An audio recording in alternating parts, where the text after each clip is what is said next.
Ernesto Che Guevara. At the Afro-Asian Conference in Algeria. Spoken, February 24, 1965. Source: The Che Reader, Ocean Press. This speech was delivered at the Second Economic Seminar of Afro-Asian Solidarity. The conference, held in Algiers, Algeria, was attended by representatives from 63 African and Asian governments, as well as 19 national liberation movements. The meeting was opened by Algerian President Ahmed Ben Bella. Cuba was invited as an observer to the conference, and Guevara served on its presiding committee. Cuba is here at this conference to speak on behalf of the peoples of Latin America. See footnote 19. As we have emphasized on other occasions, Cuba also speaks as an underdeveloped country as well as one that is building socialism. It is not by accident that our delegation is permitted to give its opinion here, in the circle of the peoples of Asia and Africa. See footnote 20. A common aspiration unites us in our march toward the future, the defeat of imperialism. A common past of struggle against the same enemy has united us along the road. This is an assembly of peoples in struggle, and the struggle is developing on two equally important fronts that require all our efforts. The struggle against imperialism, for liberation from colonial or neocolonial shackles, which is being carried out by means of political weapons, arms, or a combination of the two, is not separate from the struggle against backwardness and poverty. Both are stages on the same road leading toward the creation of a new society of justice and plenty. It is imperative to take political power and to get rid of the oppressor classes. But then the second stage of the struggle, which may be even more difficult than the first, must be faced. Ever since monopoly capital took over the world, it has kept the greater part of humanity in poverty, dividing all the profits among the group of the most powerful countries. The standard of living in those countries is based on the extreme poverty of our countries. To raise the living standards of the underdeveloped nations, therefore, we must fight against imperialism. And each time a country is torn away from the imperialist tree, it is not only a partial battle won against the main enemy, but it also contributes to the real weakening of that enemy, and is one more step toward the final victory. There are no borders in this struggle to the death. We cannot be indifferent to what happens anywhere in the world, because a victory by any country over imperialism is our victory, just as any country's defeat is a defeat for all of us. The practice of proletarian internationalism is not only a duty for the people struggling for a better future, it is also an inescapable necessity. If the imperialist enemy, the United States or any other, carries out its attack against the underdeveloped peoples and the socialist countries, elementary logic determines the need for an alliance between the underdeveloped peoples and the socialist countries. If there were no other uniting factor, the common enemy should be enough. See footnote 21. Of course, these alliances cannot be made spontaneously, without discussions, without birth pangs, which sometimes can be painful. We said that each time a country is liberated it is a defeat for the world imperialist system. But we must agree that the break is not achieved by the mere act of proclaiming independence or winning an armed victory in a revolution. It is achieved when imperialist economic domination over a people is brought to an end. Therefore, it is a matter of vital interest to the socialist countries for a real break to take place. And it is our international duty, a duty determined by our guiding ideology, to contribute our efforts to make this liberation as rapid and deep-going as possible.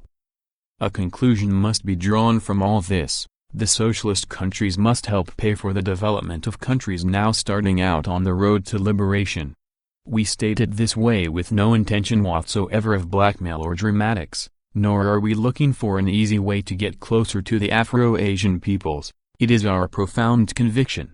Socialism cannot exist without a change in consciousness resulting in a new fraternal attitude toward humanity, both at an individual level, within the societies where socialism is being built or has been built, and on a world scale, with regard to all peoples suffering from imperialist oppression. We believe the responsibility of aiding dependent countries must be approached in such a spirit. There should be no more talk about developing mutually beneficial trade based on prices forced on the backward countries by the law of value and the international relations of unequal exchange that result from the law of value. See footnote 22. How can it be mutually beneficial to sell at world market prices the raw materials that cost the underdeveloped countries immeasurable sweat and suffering, and to buy at world market prices the machinery produced in today's big automated factories? If we establish that kind of relation between the two groups of nations, we must agree that the socialist countries are, in a certain way, accomplices of imperialist exploitation. It can be argued that the amount of exchange with the underdeveloped countries is an insignificant part of the foreign trade of the socialist countries. That is very true, but it does not eliminate the immoral character of that exchange. The socialist countries have the moral duty to put an end to their tacit complicity with the exploiting countries of the West. The fact that the trade today is small means nothing. In 1959 Cuba only occasionally sold sugar to some socialist bloc countries, usually through English brokers or brokers of other nationalities. Today 80% of Cuba's trade is with that area. All its vital supplies come from the socialist camp, and in fact it has joined that camp. We cannot say that this entrance into the socialist camp was brought about merely by the increase in trade. Nor was the increase in trade brought about by the destruction of the old structures and the adoption of the socialist form of development. Both sides of the question intersect and are interrelated. We did not start out on the road that ends in communism foreseeing all steps as logically predetermined by an ideology advancing toward a fixed goal. The truths of socialism, plus the raw truths of imperialism, forged our people and showed them the path that we have now taken consciously. To advance toward their own complete liberation, the peoples of Asia and Africa must take the same path. They will follow it sooner or later, regardless of what modifying adjective their socialism may take today. For us there is no valid definition of socialism other than the abolition of the exploitation of one human being by another. As long as this has not been achieved, if we think we are in the stage of building socialism but instead of ending exploitation the work of suppressing it comes to a halt, or worse, is reversed, then we cannot even speak of building socialism. See footnote 23. We have to prepare conditions so that our brothers and sisters can directly and consciously take the path of the complete abolition of exploitation, but we cannot ask them to take that path if we ourselves are accomplices in that exploitation. If we were asked what methods are used to establish fair prices, we could not answer because we do not know the full scope of the practical problems involved. All we know is that, after political discussions, the Soviet Union and Cuba have signed agreements advantageous to us, by means of which we will sell 5 million tons of sugar at prices set above those of the so-called free world sugar market. The People's Republic of China also pays those prices in buying from us. This is only a beginning. The real task consists of setting prices that will permit development.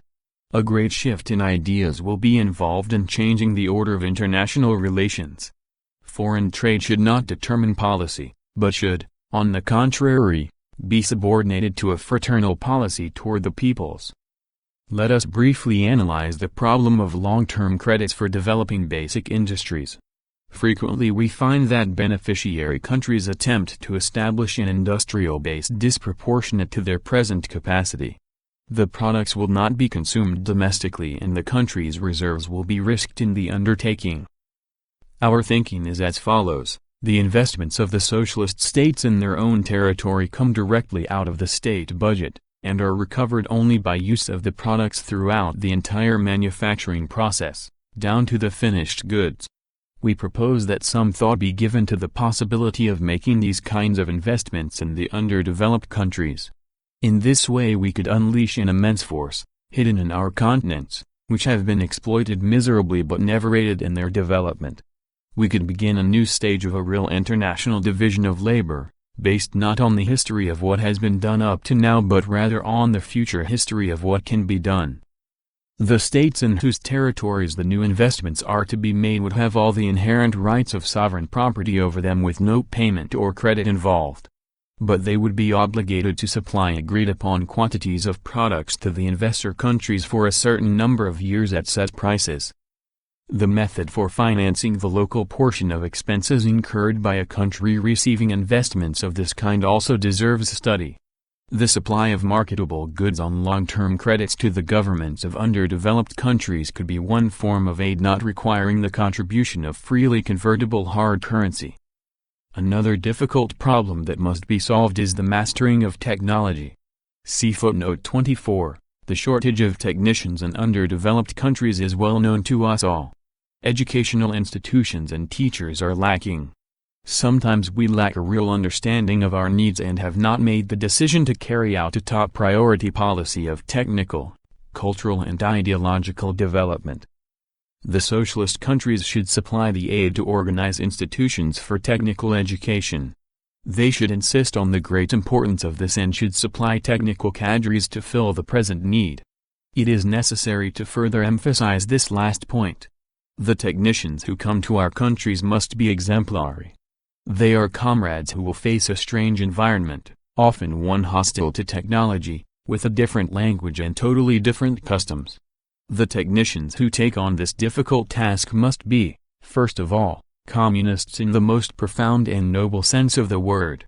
With this single quality, plus a modicum of flexibility and organization, wonders can be achieved. We know this can be done.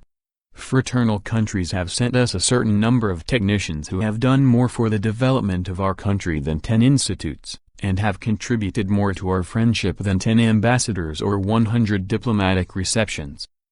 If we could achieve the above-listed points, and if all the technology of the advanced countries could be placed within reach of the underdeveloped countries, unhampered by the present system of patents, which prevents the spread of inventions of different countries, we would progress a great deal in our common task.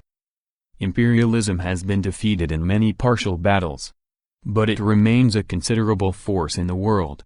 We cannot expect its final defeat save through effort and sacrifice on the part of us all. The proposed set of measures, however, cannot be implemented unilaterally.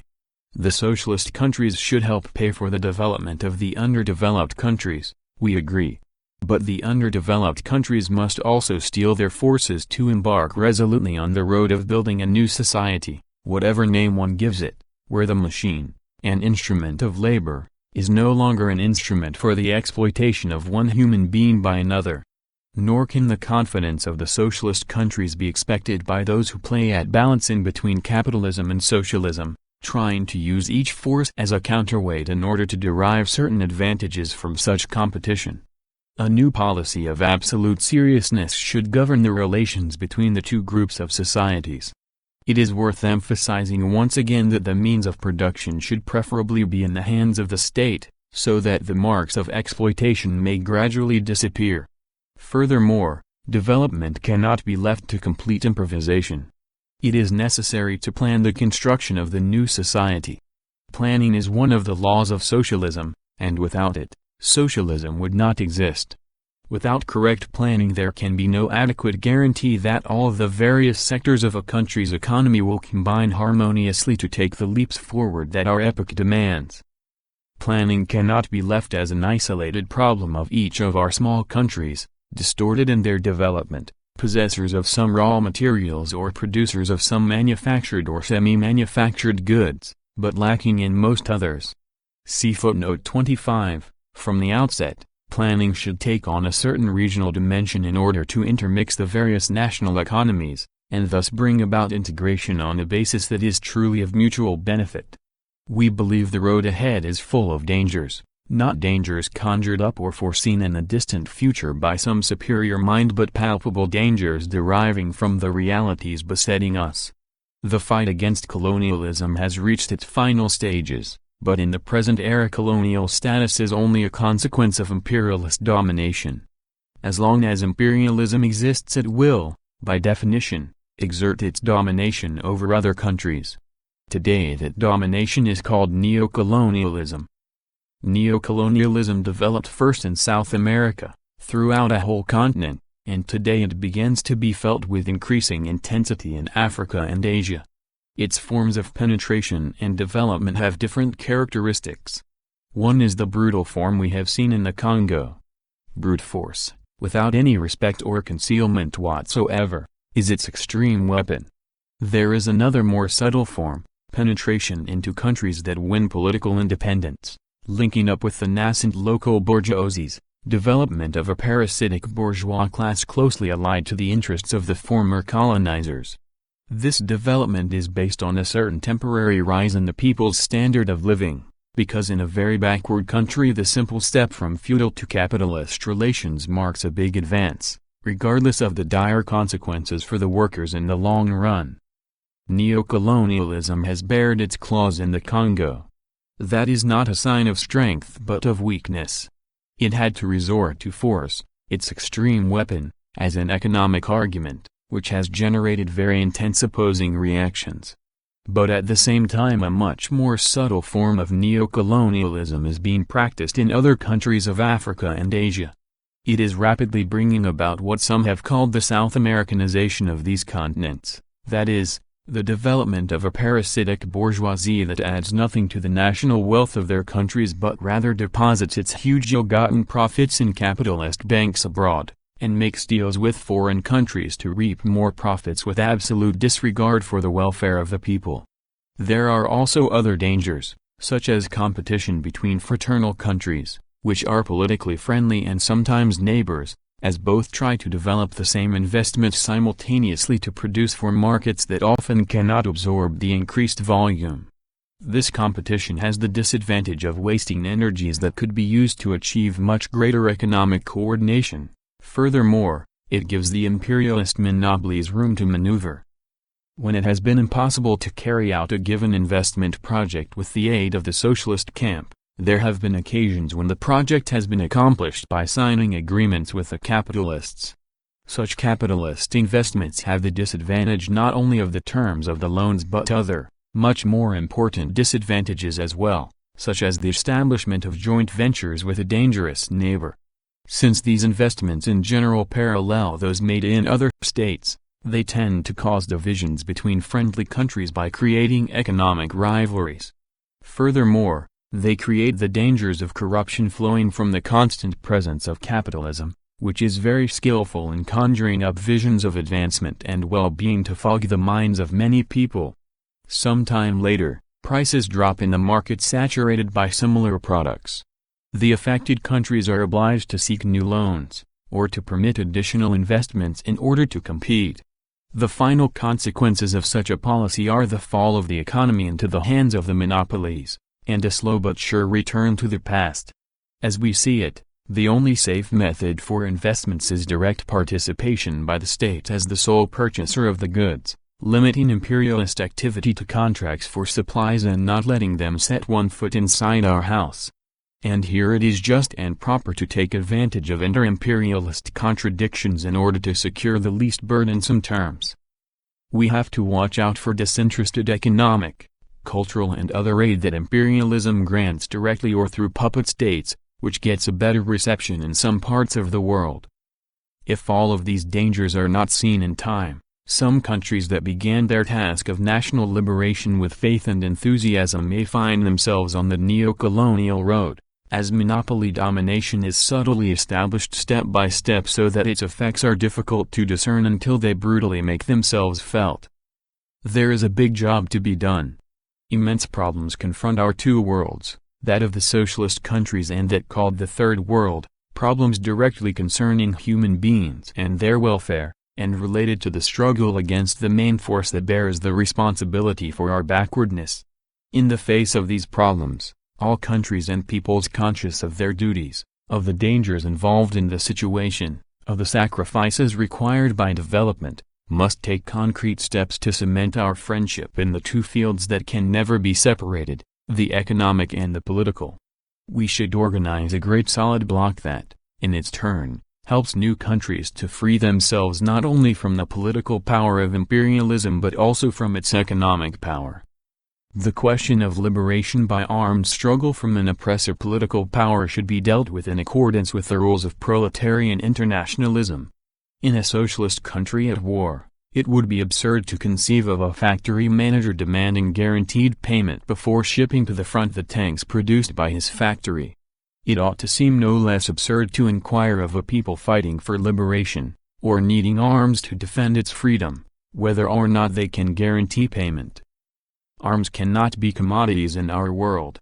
They must be delivered to the peoples asking for them to use against the common enemy, with no charge and in the quantities needed and available. That is the spirit in which the Soviet Union and the People's Republic of China have offered us their military aid. We are socialists. We constitute a guarantee of the proper utilization of those arms. But we are not the only ones, and all of us should receive the same treatment. The reply to the ominous attacks by U.S. imperialism against Vietnam or the Congo should be to supply those sister countries with all the defense equipment they need, and to offer them our full solidarity without any conditions whatsoever. In the economic field we must conquer the road to development with the most advanced technology possible. We cannot set out to follow the long ascending steps from feudalism to the nuclear and automated era. That would be a road of immense and largely useless sacrifice. We have to start from technology at its current level. We have to make the great technological leap forward that will reduce the current gap between the more developed countries and ourselves. Technology must be applied to the large factories and also to a properly developed agriculture. Above all, its foundation must be technological and ideological education, with a sufficient mass base and strength to sustain the research institutes and organizations that have to be created in each country, as well as the men and women who will use the existing technology and be capable of adapting themselves to the newly mastered technology. These cadres must have a clear awareness of their duty to the society in which they live. There cannot be adequate technological education if it is not complemented by ideological education. Without technological education, in most of our countries, there cannot be an adequate foundation for industrial development, which is what determines the development of a modern society, or the most basic consumer goods and adequate schooling. A good part of the national revenues must be spent on so-called unproductive investment in education. And priority must be given to the development of agricultural productivity. The latter has reached truly incredible levels in many capitalist countries, producing the senseless crisis of overproduction and a surplus of grain and other food products or industrial raw materials in the developed countries. While the rest of the world goes hungry, these countries have enough land and labor to produce several times over what is needed to feed the entire world. Agriculture must be considered a fundamental pillar of our development. Therefore, a fundamental aspect of our work should be changes in the agrarian structure, and adaptation to the new technological possibilities and to the new obligations of eliminating the exploitation of human beings.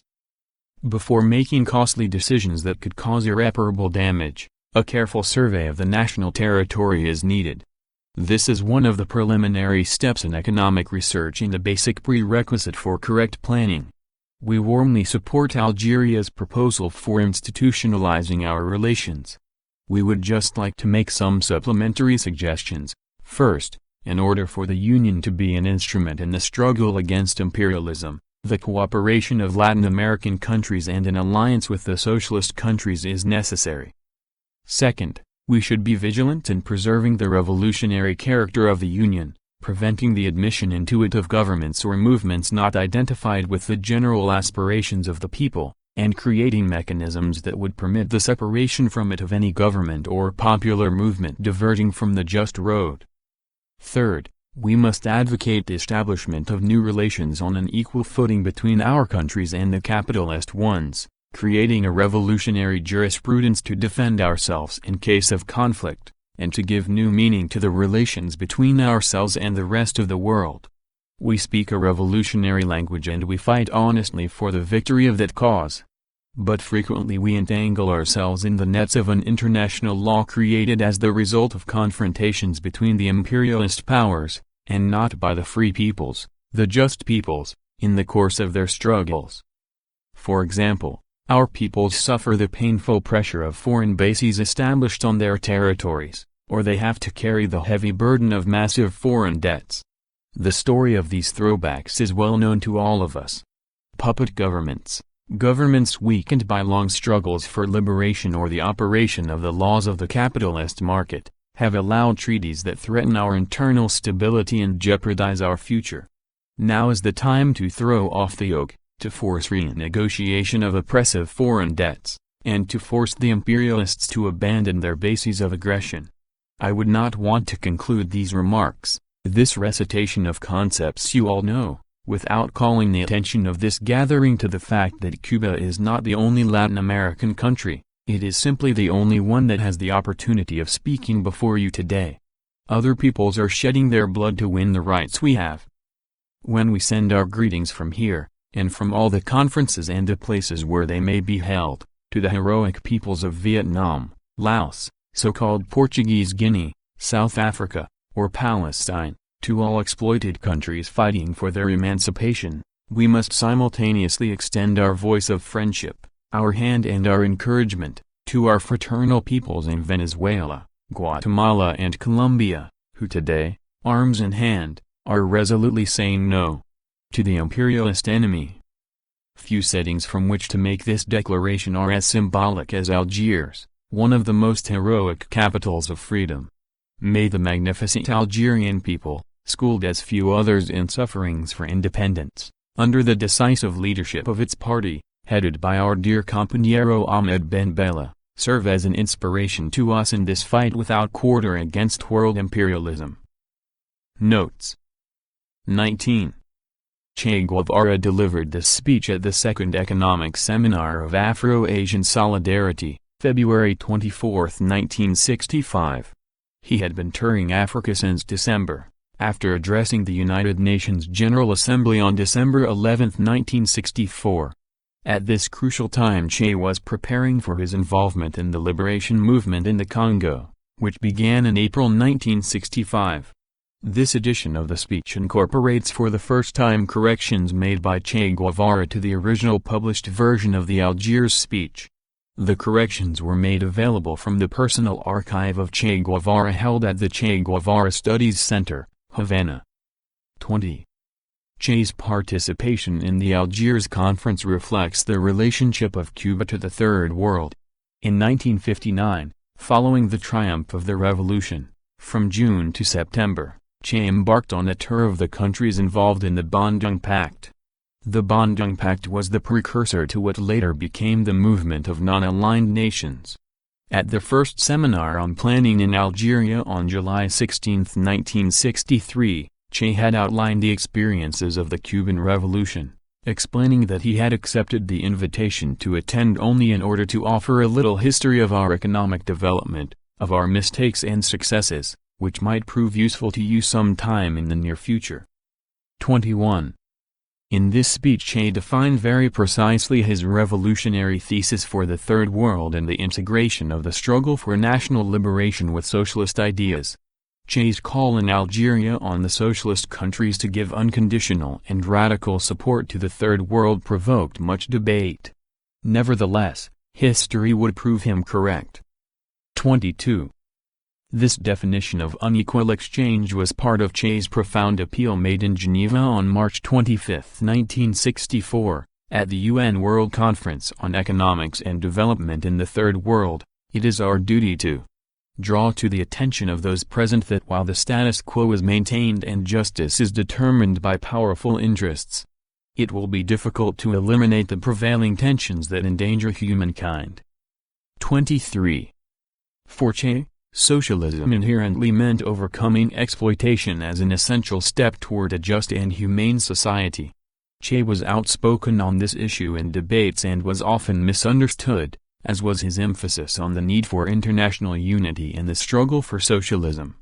Che's idea was that the international socialist forces would contribute to the economic and social development of the peoples that liberated themselves. 24. Che's direct participation from 1959 to 1965 in the construction of a technological and material basis for Cuban society is strongly linked to his idea of creating the new man and woman. This is a question that he constantly returned to, considering it one of the two main pillars on which a new society would be constructed. His strategy was not only to solve immediate problems but to put in place certain structures that would secure Cuba's future scientific and technological development. He was able to advance this strategy during his time as head of the Ministry of Industry. For further reading on this topic, see his speeches, May the Universities Be Filled with Negroes, Mulattoes, Workers and Peasants, 1960, and Youth and Revolution, 1964. 25.